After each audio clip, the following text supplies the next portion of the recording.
Jean-Claude Camille François Van Varenberg, ou mais conhecido como Jean-Claude Van Damme, é um ator belga especialista em karatê, Shotokan, Muay Thai, Taekwondo, WTF e Full Contact. Astro de filmes de ação, passou da glória ao nada por causa de vícios e uma ambição desenfreada, mas voltou a trabalhar e reconquistou fãs com um senso de humor que nunca teve no auge de sua carreira. Um dos filmes mais vistos do momento na Netflix é o remake de Morte Súbita, um dos clássicos de Jean-Claude Van Damme. Diante deste sucesso, a plataforma contratou o ator belga para um projeto intitulado The Last Mercenary. O legado do ator recebeu muitos golpes, mas ele resiste a ser derrotado e sobrevive graças a comerciais de televisão, memes ou filmes e séries de TV em que interpreta diretamente a si mesmo. Van Damme, que tem a idade de 61 anos, aperfeiçoou o melhor papel de sua vida, Jean-Claude Van Damme. Ele nem sempre se deu bem nisso. Sua história de ascensão e queda repleta de clichês. Quando criança era tão frágil que seu pai tinha vergonha dele e o matriculou em aulas de karatê. Aos 18 anos, trocou os óculos de fundo de garrafa por lentes de contato e abriu uma academia em Bruxelas que batizou, em homenagem aos seus sonhos, California Gym. Sempre chovia em Bruxelas. O céu era cinza e deprimente, explicou o ator ao The New York Times. Por isso eu gostava de ir ao cinema, onde o céu estava sempre cheio de luz e cores brilhantes. Eu costumava dizer para minha mãe, vou ser um astro de cinema, e ela dizia, maravilhoso, Jean-Claude, mas não diga isso ao papai. Aos 22 anos abandonou tudo, incluindo a primeira mulher, para se mudar para Hollywood com o equivalente a R$16 mil no bolso. Trabalhou como entregador de pizza, motorista de limusine, limpador de tapete e instrutor de aeróbica. À noite dormia em seu carro e durante o dia se dedicava a deixar fotos de si mesmo com o seu currículo e o apelido que havia dado a si mesmo, os músculos de Bruxelas, nos para-brisas dos executivos de Hollywood. Às vezes estacionava por horas diante de suas mansões ou na de Sylvester Stallone para ver se o encontrava, mas só conseguia papéis ínfimos, como o de Monaco Forever, onde interpretava um lutador gay de karatê. Quando o contrataram como figurante no filme de dança breaking, ele deu tamanhos saltos com chutes voadores para se destacar que o diretor eliminou suas tomadas da edição final. Um dia cruzou na rua com Melanie Golan, o presidente da produtora Canon, de série B, que havia transformado Chuck Norris em um astro. Van Damme se aproximou-lhe e mostrou sua flexibilidade. Deu um chute alto que passou por cima do produtor, que tinha 1,89 m. Golan o chamou para ir a seu escritório no dia seguinte. Esperei 7 horas. Contei que meu pai tinha vergonha de mim por ter deixado uma vida boa na Bélgica para vir aos Estados Unidos. Eu me ofereci para trabalhar de graça e lhe disse, você pode ganhar muito dinheiro comigo, pode me tornar um astro, sou o jovem Chuck Norris, talvez o novo Stallone. Veja que músculos! Tirei a camiseta, peguei 2 cadeiras e pulei abrindo as pernas para apoiar cada uma em um encosto, recordou Van Damme. Golan perguntou se tinha autorização de trabalho e ele disse que sim. Era mentira, mas felizmente o Grande Dragão Branco, Bloodsport, hoje o filme favorito de Donald Trump, seria filmado em Hong Kong. Van Damme usou o valor que recebeu por O Grande Dragão Branco, equivalente a R$135 mil, para viajar à Malásia e Paris, sem que ninguém pedisse para promovê-lo. O filme multiplicou por 30 seu orçamento de €1 milhão, 6,6 milhões de reais.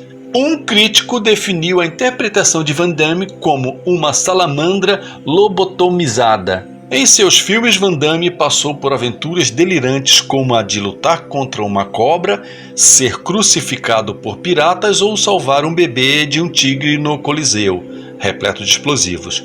Com a ajuda de Dennis Rodman e soube transformar sua expressividade nula em um traço de caráter. Seus personagens nunca se perturbavam com o perigo.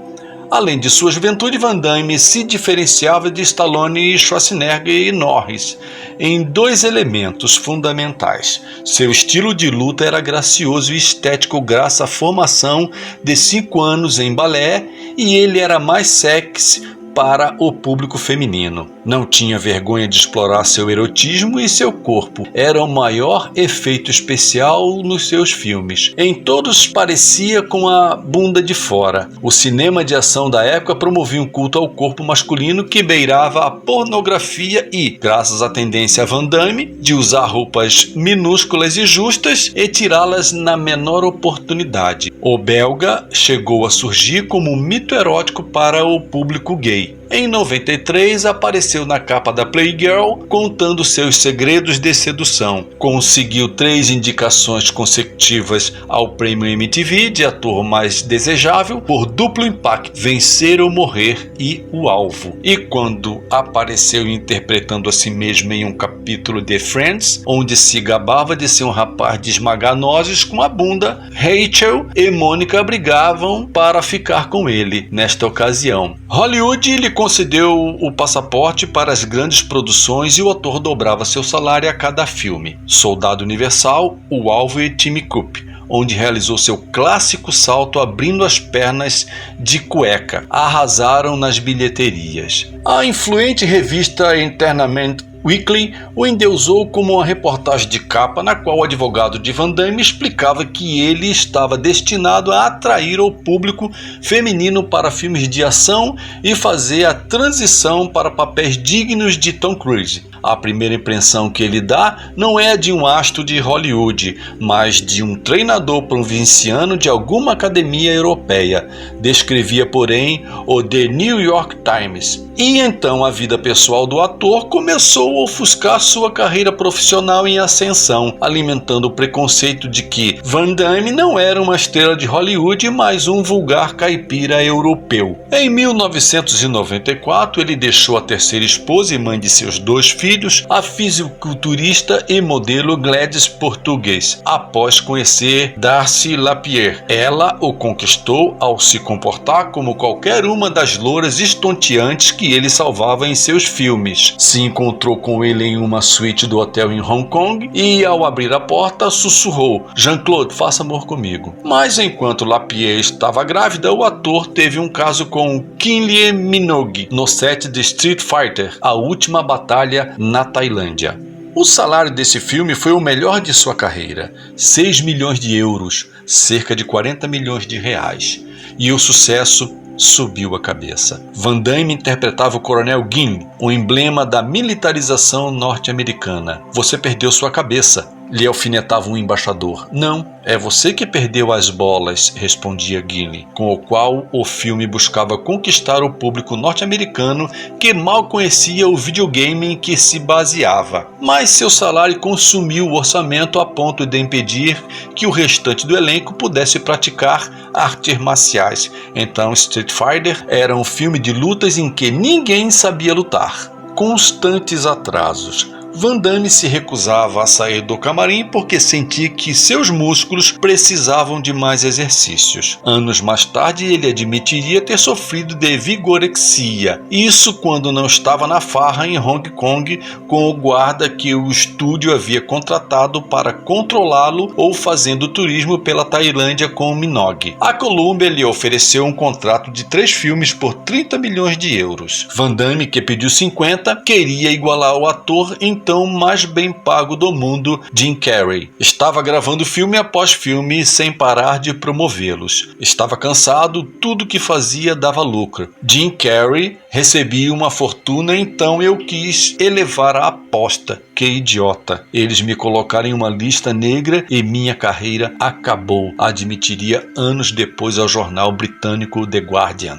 Enquanto isso, seu casamento naufragava pelos excessos. Em meados da década de 90, Van Damme gastava 8.500 euros por dia em cocaína. Confessou que chegou a cheirar 10 gramas por dia em turnos de 2 fileiras do tamanho da rodovia entre Los Angeles e Tijuana. Disse que estava tão entupido de cocaína durante as filmagens de Golpe Fulminante que não se lembra de ter trabalhado nele. Fazia isso por luxúria, por sexo, para continuar aguentando. Parei de treinar, perdi peso, perdi meus músculos, destruí o corpo que havia criado, explicaria. O ator pagava 10.000 euros por mês de aluguel, tinha uma mansão em Mônaco e convidava sua família para as filmagens para mostrar que deixar a Bélgica havia sido uma boa ideia. Sua mulher gastava 2.000 euros por mês em tratamentos cosméticos e os outros 2.000 em contas de telefone. Van Damme lhe deu uma Zafira de 80.000 euros e contratou uma equipe de criados para atender a todas as suas necessidades. Quando Darcy o denunciou por ter batido nela, nos seus implantes de silicone,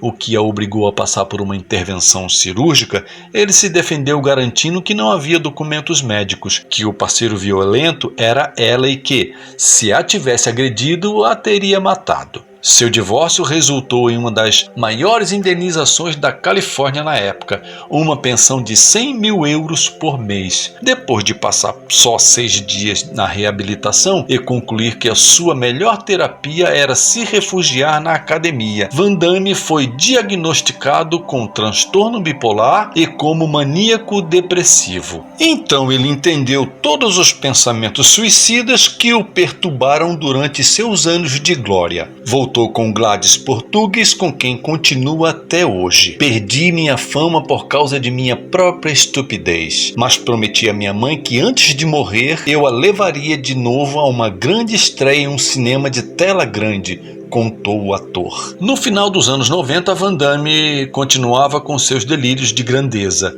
prometendo que seu novo filme seria como o paciente inglês na Legião, e o seguinte como Pulp Fiction no Oeste. Mas nem Legionário nem Inferno duraram mais de uma semana em cartaz. Em 1999, enquanto Matrix reinventava o cinema de ação, Soldado Universal, o retorno perdia 50 milhões de euros em bilheterias, confirmando que o cinema de força bruta se tornara uma relíquia de locadora de vídeo. Está tudo bem, as televisões de hoje têm plasmas que transmitem amor eletromagnético, disse então. Van Damme nunca desistiu e continuou a filmar nas mais remotas províncias da Europa, sabendo que sempre haveria alguém que gostaria de vê-lo distribuir golpes. Todo mundo entende os socos, dizia. No Japão, Bélgica ou na América, um tapa é um tapa. Eu não sou um astro do cinema, eu sou uma marca. Van Damme é como Levis. Onde quer que eu vá, as pessoas me conhecem pelo meu nome, não pelos meus filmes. Claro, ninguém conhece nenhum de seus filmes dos últimos anos. Títulos como Vingança, Força de Proteção ou Até a Morte se amontoaram com as sequências de Soldado Universal e Kickboxer, onde ele apareceria com Christopher Lambert,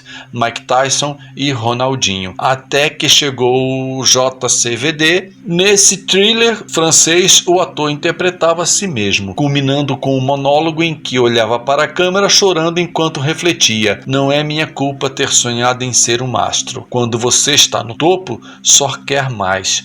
Meu sonho se tornou realidade e percebi que não significava nada.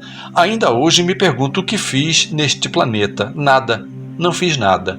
Depois de décadas batendo nos maus, Van Damme esmurrou a si mesmo em um papel: o diastro de filmes de ação acabado, que ele vinha aperfeiçoando por 20 anos. O crítico Richard Collins da Time enalteceu seu trabalho como o segundo melhor do ano, depois de Heath Ledger com O Cavaleiro das Trevas. Desde então, Van Damme está numa década explorando a nostalgia da fantasia masculina que ele personificou. O final feliz dessa história não é só que, aos 61 anos, Van Damme continua sendo o que sempre quis, famoso. O final feliz é que ele viveu para contar a história, à sua maneira. Espero que tenham gostado do vídeo e nos encontraremos numa próxima oportunidade.